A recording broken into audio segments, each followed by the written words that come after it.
Hello friends, back to Bhavani lifestyle. மிந்திலாம் டிமார்ட்டில் போய் வீட்டு மல்லிகை ஜாமான் வாங்க போய் டிமார்ட்லாம் போகிறதுலையும் கடை பக்கத்தில் நான் வாங்கிக்கிறேன். டிமார்ட்டுக்கு எதுக்கு போகிறது, எனக்கு விலையும் தெரிய மாட்டேன், ஒன்றும் தெரிய மாட்டேன். ஏதோ வாங்க போகிறோம், ஏதோ வாங்கிட்டு வந்துடுறேன். இதுனா நம்ம கடையில் பார்த்து பார்த்து வாங்கிக்கலாம். சைடு டீ 2 கிலோ கீ டப்பா, லிட்டரு எண்ணெய், கடலை மாவு, சூர் பருப்பு, மஞ்சள் மிளகா, புழு கடலை, கொண்டக்கடலை, முழு மல்லி, செனா, பருப்பு, பருப்பு, பருப்பு, உளுந்து.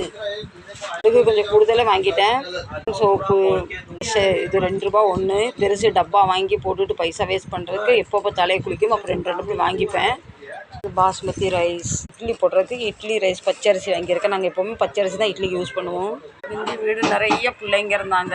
அப்போ நிறைய ஜாமான் வாங்கப்போம். எங்களுக்கு இன்னத்தை வாங்கும், ஏதோ வாங்குறது, ஏதோ பொங்குறோம் பொரிக்கிறோம் சாப்பிட்றோம், அவ்வளோதான். அப்பப்போ தேவை பொருள் வாங்கிக்கிறேன். இப்போ மாவு மட்டும் நான் சேர்க்கலை, மாவு வாங்கிட்டேன்னா நம்ம இந்த ஜாமான் நமக்கு 10 நாளைக்கு ஓடும். வீட்டு பக்கத்துலேயும் என் கடை பக்கத்துலேயும் நிறைய